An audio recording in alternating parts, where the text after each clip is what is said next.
Hello, personal productivity enthusiasts and community. Welcome to Anything But Idle, the Productivity News Podcast. I'm Ray Sidney Smith. And I'm Augusto Pinot. And we're your hosts for Anything But Idle. This is episode 88, and this is our commentary episode, our special episode regarding the Apple Unleashed event that happened a few days ago. So each week, of course, we read and review and discuss the productivity and technology news headlines of the week. But when major productivity and related technology events happen, and it seems that they happened quite frequently this week, we bring you these special commentary episodes to give you the latest on what's happening out there in that world. Today, we've got two special guests for the special commentary episode. Our first guest is Michael Slowinski. He's the CEO of Nozbe. Michael is a productivity guy. He's a founder of this software company where they have two productivity apps. One is Nozbe Teams, an uber functional to-do app for small and medium teams, and then Nozbe, a project management and collaboration tool for busy professionals.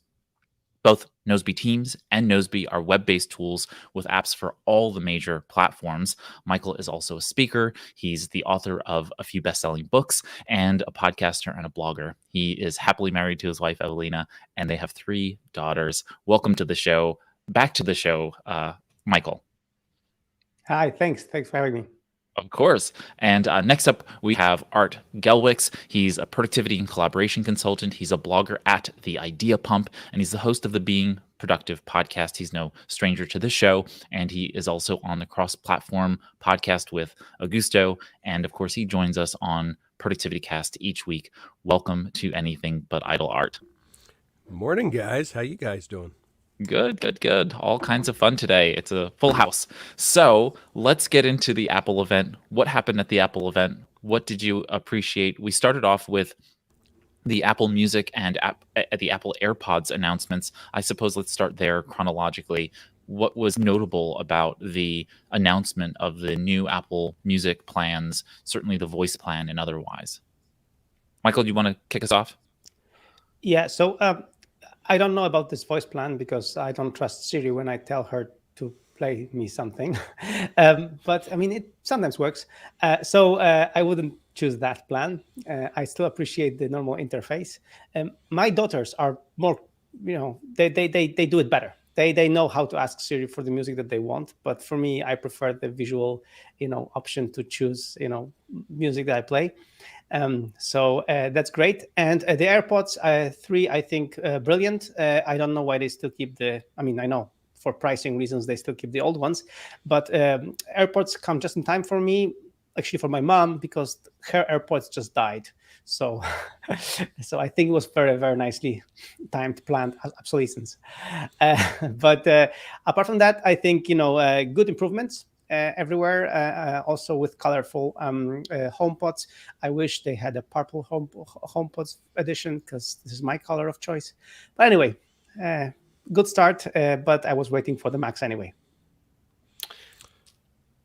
So I think what they did was bring Apple Music even to more people. They keep their individual at $11, the family at whatever. And now you can have this even more basic level.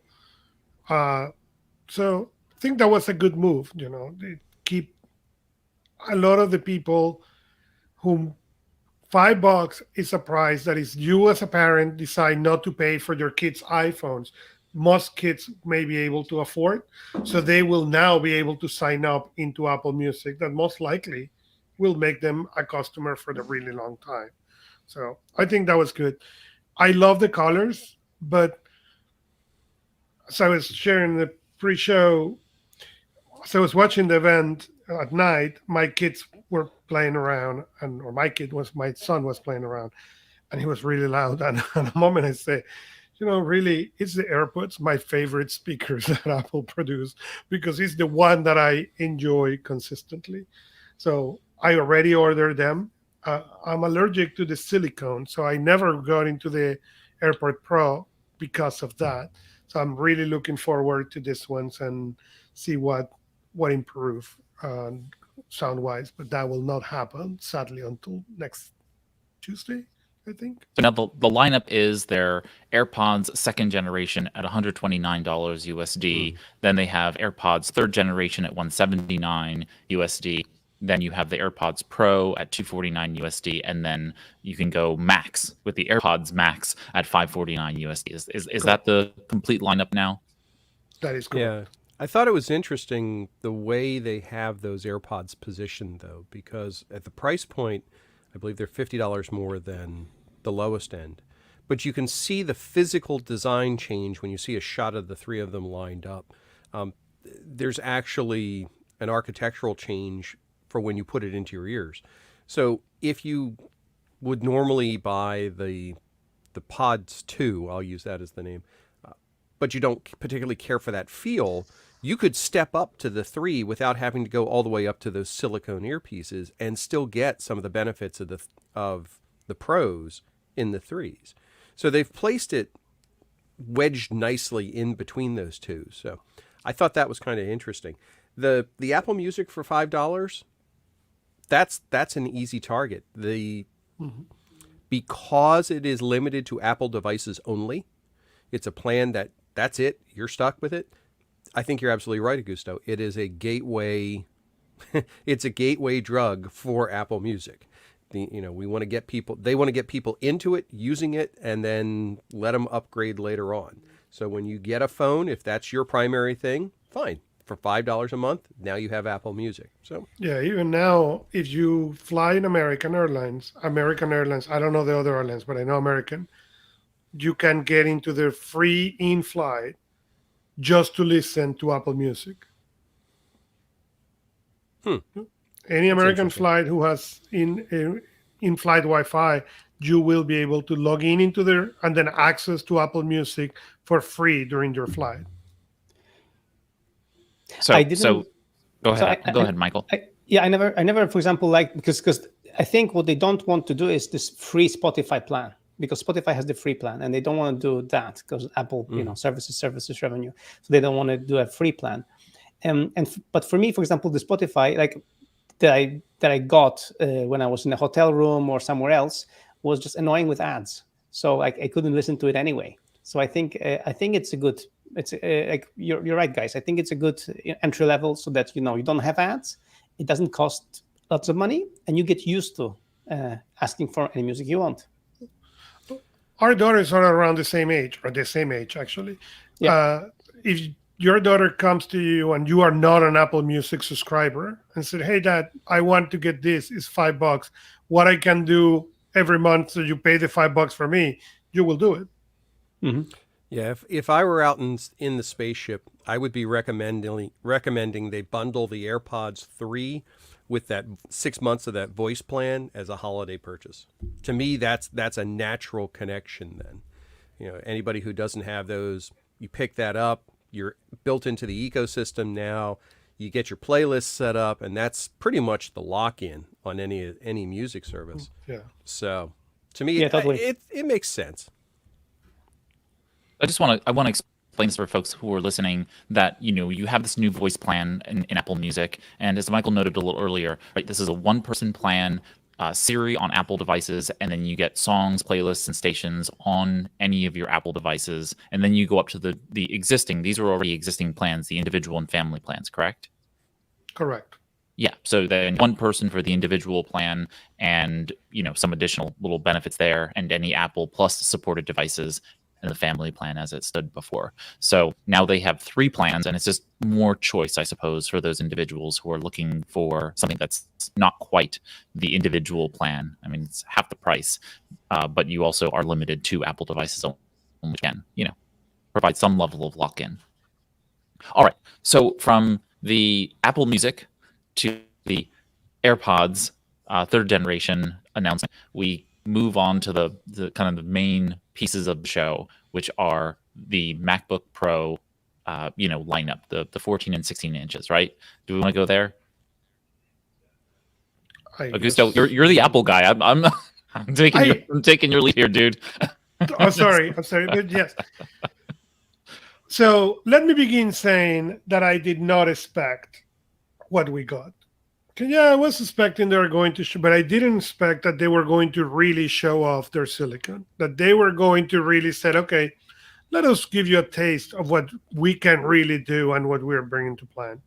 Because the difference between the old MacBooks and the new ones are simply incredible. Actually, I had a couple of friends and clients who called me, and they were asking for the upgrade, and I've been telling them, hold off if you can, hold off if you can. So when this was announced, what they just say, go and buy whatever you buy. You can go wrong with neither of those chipsets. In the case of the two people I was assisting, they really make now a machine that is a laptop power. It's a laptop that is more powerful than most desktops that people have right now, and it's light, it's fast. I don't know. It was incredible. I'm still digesting and kind of speechless with what we saw. It was really impressive hardware. I mean, they showed us already with M1 that it's just freaking fast. You know, the many people who used to have really powerful desktops would just switch to the M1 MacBook Air because it was so fast already. So it's kind of, you know, it's like I even feel kind of sorry for Intel right now because with the M1 they got really a big kick in the rear, and then with this M1 Pro and M1 Max, so with really like stepping it up, Intel is completely dead. Like this is really, really bad for Intel because like already these M1s were so fast, and I have the M1 iPad Pro, and of course it's just freaking fast. But you could feel it like when so my developer, for example, he was one of my lead developers. He had a 16-inch MacBook Pro from Intel, and he didn't want to buy the M1 laptop because he knew that something like this was coming, that the big ones were coming. So what I did is I bought a MacBook Air for him and rented it to him, like gave it to him for now, and told him that it's going to be for my daughter eventually. But I'm giving you this now because on this fanless M1 MacBook Air, his compile times for our Nozbe app were so much faster than on the Intel 16-inch MacBook Pro that he just didn't want to use that anymore, you know. So I so I bought the MacBook Air only for him for a half a year because I knew that now, and that's what's coming. He's going to upgrade to the 16 or 14-inch MacBook Pro. But already the M1 was so fast. So now with this, like, it's just amazing what they did. Yeah, they've definitely thrown the gauntlet down. It was interesting. I caught a little bit yesterday. The Intel head was trying to imply that maybe someday in the future Apple will come back. I agree with you completely, Michael. If I was investing in Apple or in Intel for Apple, no, I need to find something else because Apple has clearly stated, yes, this is what we will be doing from now on. We will be building our new hardware, and we can do it. And just the fact that Apple spent so much time walking through the chip design configurations, the assembly process, the GPU configuration, I mean, there was no question they were targeting that at the high-end hardware people who were going to make the buying decisions. This was not a demonstration of pretty colored HomePods. This was, we have big iron, we have fast cars, and we've got an engine in them now. You want to buy this stuff. I'll be very curious to see when creators and developers and all get their hands on this hardware and really start to put it through its paces, how well it actually does. This, I'll admit, I'm not an Apple guy, and this is the first time I've been seriously impressed by Apple laptop hardware in a long, long time. That is all my bad influence. That's the reason you need to stop playing with me in this soapbox. Well, it's only but they've also done some smart things in my book. I mean, the first thing I saw when I looked through this is kind of back to the future. They got rid of some things, some decisions that they have made over the years that they recognized did not contribute to power users.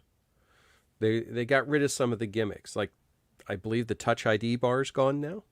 Yeah, the touch bar is gone. Yeah, Yes. the touch bar. That's one of those things. It's like if Apple willing to admit to say, yeah, we don't need that, even though we pushed it so hard, is a big step for them. It's a big change. And I can see true Apple loyalists kind of cringing at that a little bit.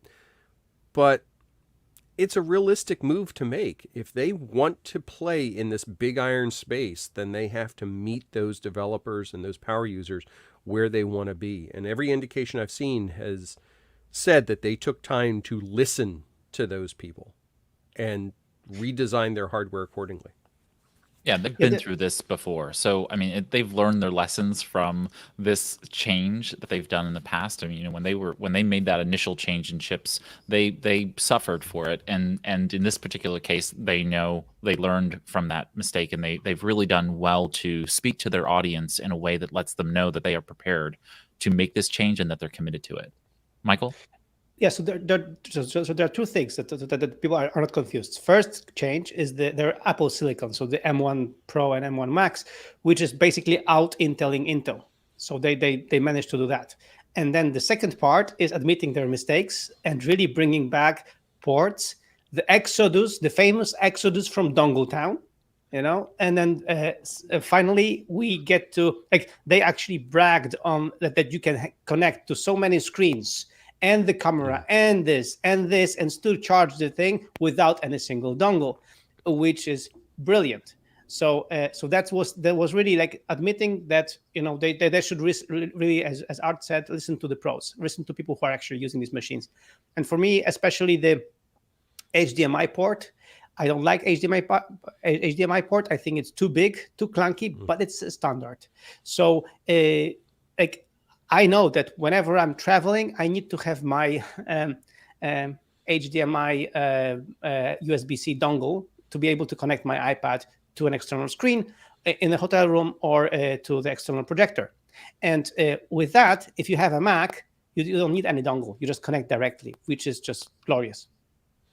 So there are two things for me. The dongles. That is annoying. I don't care if it's the Mac or the iPad. It is annoying that I have all these dongles. So I think, yeah, great. Bring the Pro, remove that, and give the people all those.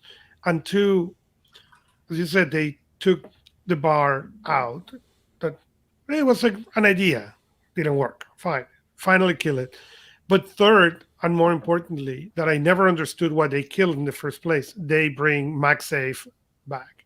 Yes. Because I remember in my days of working on offices, you know, those PC laptops flying, okay, because somebody kicked the cable and the thing moving, and my Mac, like, oh, yeah, you disconnect it. That's fine. That's a MagSafe, what it works for. And I don't know why they stopped putting the MagSafe for a while, but I'm really, really glad that it's back, because I know for me, that MagSafe has saved my computer from falling out of that desk more than once. Yeah, the elimination of the dongles on the desktop unit or on the laptop units, to me, just makes logical sense. You have the physical real estate available on those devices to take advantage of making those ports accessible. When you have something like a high-end iPad, you are optimizing for weight and size and configuration. So some of that stuff has to be moved off the device. I get that. When your design motif pushes you into a space of saying, well, everything's going to be minimalized, then you sacrifice things. And again, I think this is one of the things that Apple is demonstrating with the release of these devices, is that they're not willing to sacrifice things for this audience anymore. They're listening to them. They're saying, look, you guys want ports? Fine. We'll give you ports. We'll give you... They're willing to concede some of these things to be able to get these devices in people's hands. As for the silicon aspect and the M1 devices or the M1 processors, I think this is a really good thing for Apple. The only thing that sticks out in the back of my mind and that worries me currently is, can they make enough of them? Can their supply chain hold up to what could be potential demand on this? And I'll say that for a couple of them. I mean, Google had their announcements with their chips and things like that. I worry about those supply chain issues right now. And having a lot of demand is great. In the Apple space, there is some familiarity with wanting something and not being able to get it right away, having that waiting list mindset. That's not as unpalatable to the Apple audience. But are they going to be able to produce at the levels they're going to need to? I don't know. Yeah, I mean, when we had this thing already with, with the launch date of the iPhone, that unless you manage to be on the launch day, so just to order right away and like pre-order right away and get the launch day, then you would have to wait another 4 weeks. Basically, so it's like it's either this or 4 weeks later, and I know because I did get my iPhone on the launch day, but like when we ordered a phone for one of my team members, they had to wait, I think, 3 weeks more to get their stuff. So now it's 4 to 5 weeks. So it's really the supply chain issue is still there. I think with the MacBook Pros. The impression I had from my team was waiting for these laptops, but the prices are pretty high, like on for these, and of course, like when you start configuring them, you want to have better and better and better specs, which for each upgrade, Apple charges a few $100. So what I heard from my team, and because I was afraid that everybody is gonna order ones, but on my team, what happened is that they were like, we'll wait, maybe I'll order. So they're like, the price differentiator here is kind of also a stopper, like still, because also people don't know if they should go with the base M1 Pro chip, or they should go with the M1 Max, fully 64 gigabytes of RAM thing. They don't know that yet. So I think everyone's waiting for the tests, for the reviews, for all that stuff to be able to make a decision if and whether and which of these MacBooks to buy. Now, yeah, so hold on a second. I just want to go for folks who are listening to know what chips we're talking about. So Apple has identified the M1 Pro and the M1 Max, and this is in addition to the lineup of the M1s proper. So we have M1, M1 Pro, and M1 Max. The M1 Pro is a 32 gigabyte, 10 core, and 16 core CPU. The M1 Max, and correct me if I'm wrong because I'm reading off of here my notes. So we have a 64 gigabyte memory, 10 core, and 32 core GPU.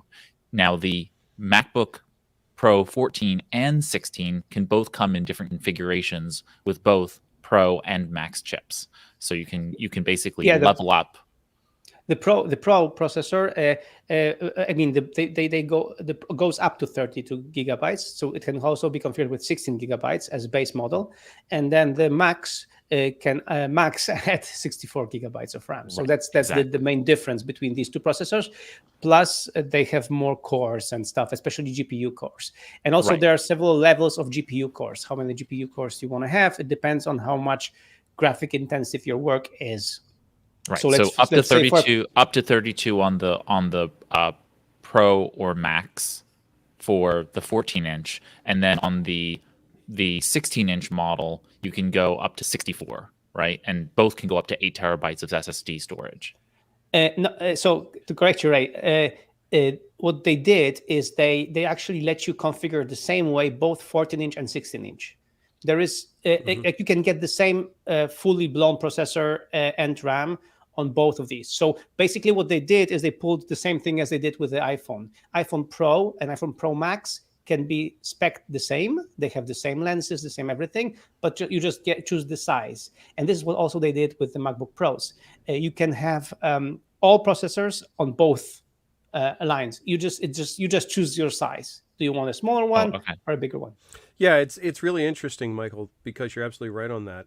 The way they've structured this is, if you need something big that's going to live on your desktop primarily, you can get that configured. The only real differences I'm seeing between the 14 and the 16s are battery life a bit, because of you've got sheer physical size, 70 watt hours versus 100 watt hours. Aside from that, I mean, there's they're pretty much identical. Yeah. It just depends on whether it's going to fit in your bag or not.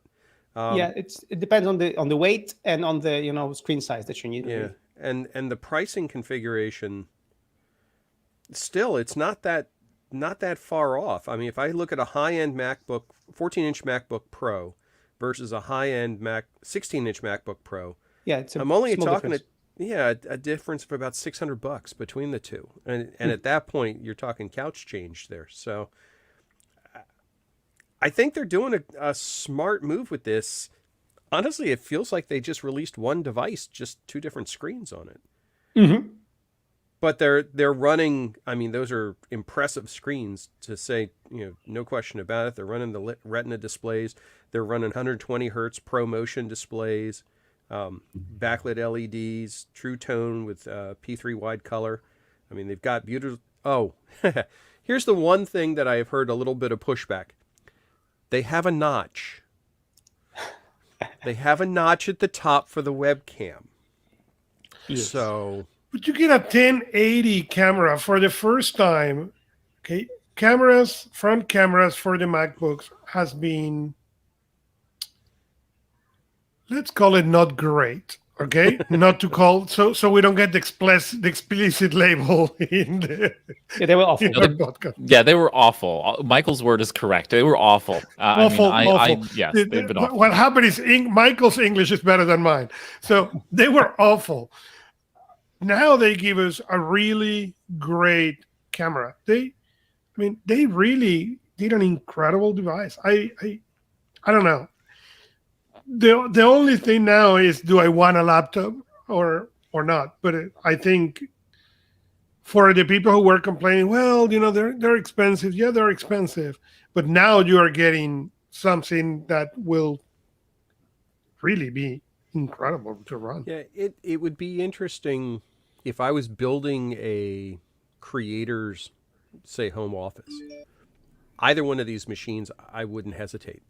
It could be the center of an entire home office environment, especially driving multiple displays, because the specs for running two 4K displays plus the main display on that device is pretty impressive.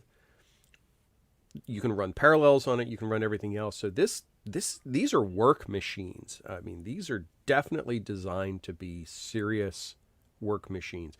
And which is a little different, and I'll go off on a tangent here a little bit.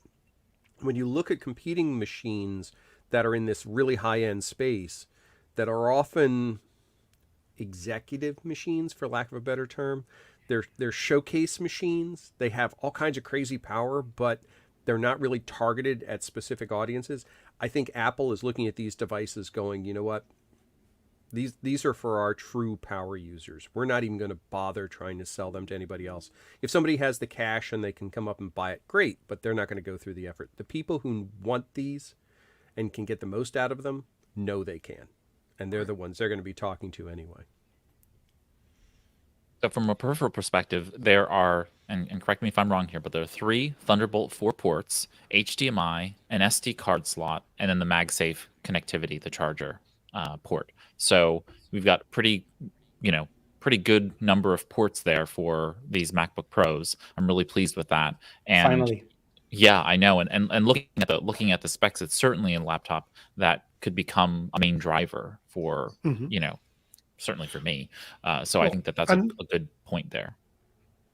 And the fact that with the M1 Pro, you can run 2 monitors. That is, standard for good for. But with the Max, now you can run 3 monitors and a TV all at the same time. I mean, that make it for a super powerful. And just so people are clear, you mean the M1 Max, not just Max generally. Yes. For the M1 Max chip, you can now run up to 4 monitors, which is just remarkable. I think that's great. Yes. Yeah. So now, just to throw it out there, these did get a little bit chunkier. I mean, the MacBook Pro 13-inch from 2020 was about 3 pounds. The 14-inch now is 3.5 pounds, and the 16-inch MacBook Pro is 4.7 pounds. Come on, the So four of us here carry 30-pound devices that I'm could not not I'm load not saying that's a Windows terrible fast enough. thing. I'm just saying that they picked up a little weight, which means that they've invested, I believe, primarily in the battery capacity. But it is a thing. I just want to throw those little numbers out there. So Yeah, but what was really like important is that they really, like a few years back, they really prioritized thinness above everything. It has to be thin, Johnny Ive thin. So that was the main driver, the main goal, and now they understood that these are pro machines. The thin one, MacBook Air, keeps on being thin and light, which is great. And I hope I will actually improve it and make it even thinner and lighter and better with the redesign next year. But these are pro machines. They pros don't prioritize thinness, but they're still much thinner than, as you said, Art, the comparing Intel beasts for these kind of pros, because they're comparing when you get to Alienware and all these other specialty brands which they have super powerful laptops, they are just really huge, humongous, and then compared to that, these MacBook Pros are really super models. I'm under waiting. 17 millimeters for the 16-inch model, and then 15.5 millimeters for the 14-inch. So yeah, these are really they're small for what they're doing. I got to say, I'm impressed. Both the units support fast charging, which allegedly gives you 50% battery in 30 minutes. Which for the 16-inch, again, that's a big machine. But that 14, if you're squeezed for battery power, if you know that in 30 minutes you can be at 50% again, that's phone level stuff. I mean, that's really what we're talking about there. And Apple's learning from their phones, right? They're learning how to use this technology in smaller and smaller form factors. So it's working across makes all a lot the of vendors. sense. Yeah, all the companies are doing that. The other thing I am anxiously awaiting, I just want to see what they do with this in a desktop. When they have no mobile constraints put on them. I saw one brief posting about potential of the next, I guess it's the iMac. I don't know the names. Yeah. I'm very curious to see how much they can really do with this. So. Yeah, I think they'll go with the same kind of naming scheme. So they have the iMac, which is the 24.5 inch, the one that they are saying right now, which is really beautiful. And then next year they will announce the iMac Pro, and this will be the one with these processors, and it's going to be just freaking fast. It just makes me want to hold out for that one now, but I can't. I can't wait any longer. I've got an aging MacBook. I need to change out. So I think this is gonna twist my arm toward one of these, most likely the 14 or 16 inch. Here, because I think that the 16 inch is a big screen, but I'm not really moving around all that much, and if I do need to go on the road again, it'll be fine. I'm not worried about carrying around a 16-inch, laptop. That's not. I've done it in the past. I'll do it in the future. It'll be fine. It seems to be a logical connection if you're getting something like this 16-inch setup and you've got this big iron setup, adding to it the 12-inch iPad Pro is a logical connection in my book, because now you've said, look, I'm willing to have something that's 4.5 pounds that I'll throw in a bag when I need it, but when I need to be mobile, I have this tablet configuration and platform that can provide me the functionality I need. It's the ecosystem, and it's finally getting back to that upper end of the ecosystem to say, if I'm bought in on Apple, I don't have to buy a different device. I don't have to go buy an Intel machine or anything like that, because everything I need, soup to nuts, is available with that little Apple sticker on it. So just to give you, 2 points of criticism, because we have to figure something out to be critical about it, because really these laptops are glorious. I'm being good. I'm being nice. Yeah, but there are 2 things that my iPad Pro is much superior to these devices still. And the first one being cellular connection. I have 5G. Mm-hmm. So okay. I'm on the line all the time. And then Face ID. My iPad knows me. I'm kind of surprised that they don't have Face ID in these since they've added that new webcam. Right? I mean, they have the whole housing, but I think what I'm afraid of is that the Face ID stuff would be just too thick for them, and they didn't want to sacrifice the thickness of the screen, I think. Yeah, that and speed. I read it's a matter of speed. They wanted the machine to give the impression that you are on in seconds, on milliseconds, and the Face ID takes much longer than that to authenticate. But you made a good point with the iPad Pro, because I have an aging MacBook Air that will need to be upgraded soon, eventually. And I don't connect to that. Okay. When I need to do something on that machine, and that means I need to open that Parallels thing to connect into a Windows machine. So it's a painful experience in general. I don't do it in that thing. I go into my iPad, open Jump PC, and do what I'm going to do, and I'm out. That said, I look into these laptops and say, oh, I can put it in there, leave it in there, and now continue doing it for my iPad. And that's something that I've been teaching people, well, you can get the machine, but continue carrying, especially people I have worked in the past who love the iPad and don't want to leave the iPad necessarily, even for the power, because they need it for 2 or 3 things. Well, do it this way. So you log in remotely into your MacBook from the iPad, do what you're going to do. Now with the Magic Keyboard and the mouse, really, you will not see much difference between being or not being in the Mac. Even with 5G, the connection is fast enough now that you can work all real time. So that may be an option for people who wants to travel, get the 16 inches for when you are on that desk and carry the iPad the rest of the time. Did anybody have any thoughts on the spatial audio features that they talked about? Anything there in terms of, I didn't really pick up anything in terms of things that jumped out to me in terms of the audio. Dolby Atmos is the basis of it. I understand the premise of it. I like the idea. There's other headphone manufacturers that have provided that kind of functionality. I did like, and it was almost a throwaway line that they put in there, that it has head tracking included in the AirPod 3s, which, for anybody who's not familiar with it, if you have, let's say you're listening to classical music that's being produced in a concert hall, when you're playing it, it sounds like everything, the horns are on one side, clarinets are on the other. As you move your head, the audio tracks so that it sounds like you've actually moved your head within that space, even though the earbuds are moving with you. For a true audiophile, it's a wonderful thing. I mean, it's a neat experience. If you're not expecting it, it can be a little off-putting initially.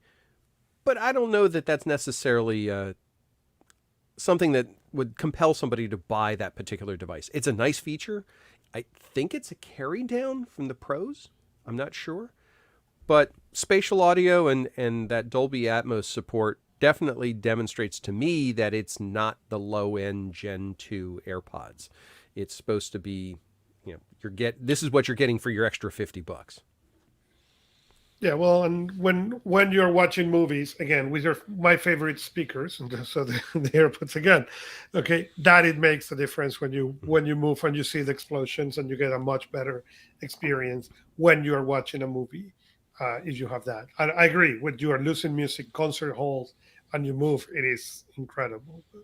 It was so funny when I heard it the first time. I was watching a YouTube video, and then I had my AirPods Pros in my ears, and I just turned around to fetch something, and then the thing just moved with me. Like I was like, "What did just happen?" I didn't expect the sound to change just because I turned my head around, right? But it was just included in there already and enabled by default, and I was just stunned by and so as you said, Art, I was just kind of put off. I was like, what is this?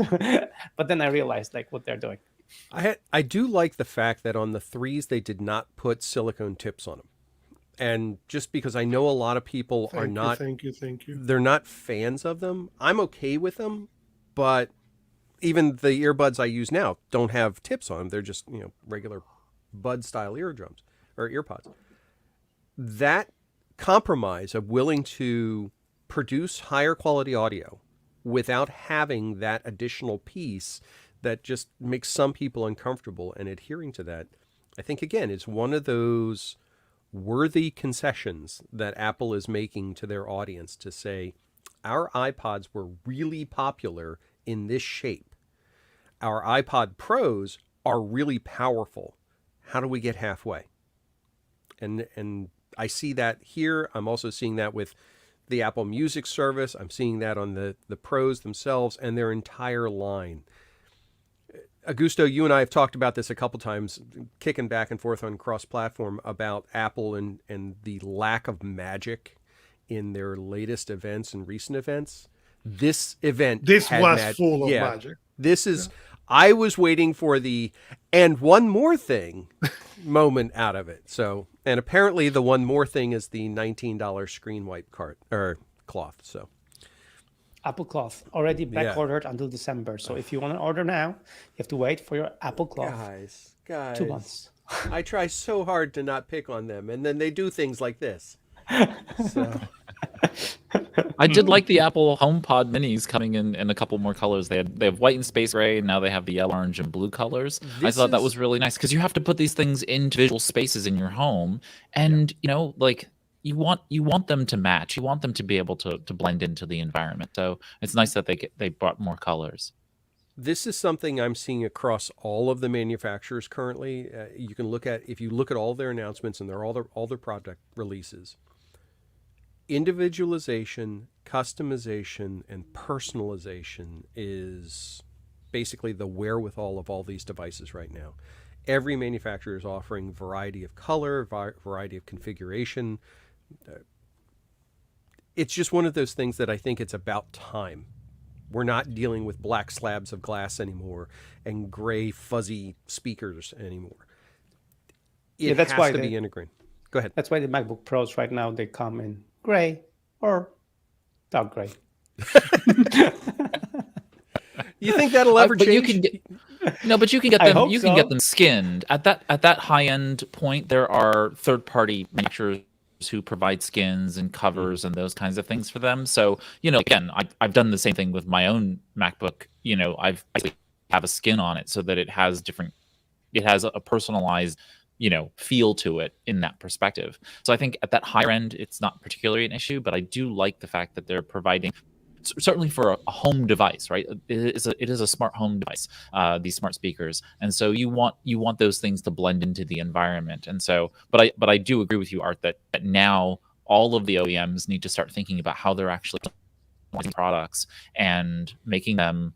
It's kind of like the IKEA concept, which is once you build your own furniture, you feel more wedded to it. In essence, once you have customized a piece of technology, you feel more wedded to the brand for having it.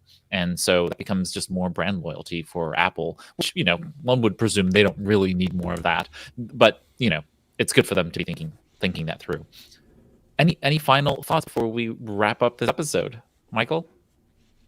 Yeah, so I'm right now torn between. So I'm not getting these MacBook Pros. People on my team will be getting them surely. I don't need them. I have my iPad Pro. But right now I'm kind of torn because on one hand I would want to change my old iMac to the colorful iMac, that M1 iMac.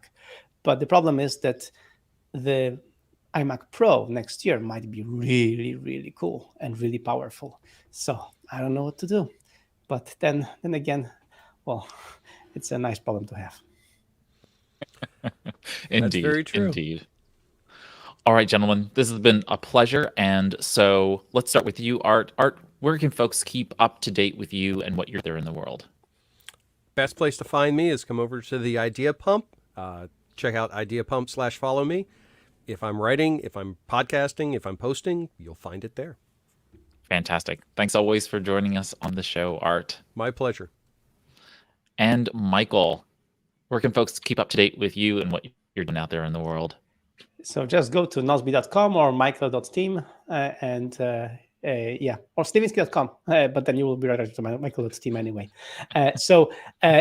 Just these two websites. You can find me there, all my writing and all my stuff, and then you can find me on social media. So Michael.team and Noseby.com, and I'll make sure to update that for the next show. Cool.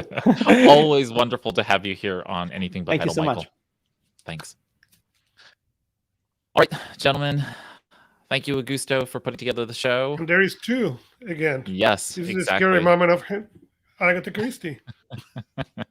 All right, we'll be doing a couple more shows for the other events, both the Samsung and the Google Pixel event, the Pixel Fall launch event as well. So you'll be hearing from us in the podcast feed quite a few times this week. But either way, if you wanted to add any additional commentary to the show, feel free to head over to anythingbutidle.com/088, our episode page, where you can go ahead and add thoughts, join in the conversation. But otherwise, that brings us to the end of this episode. And here's your productive life. Take care, everybody.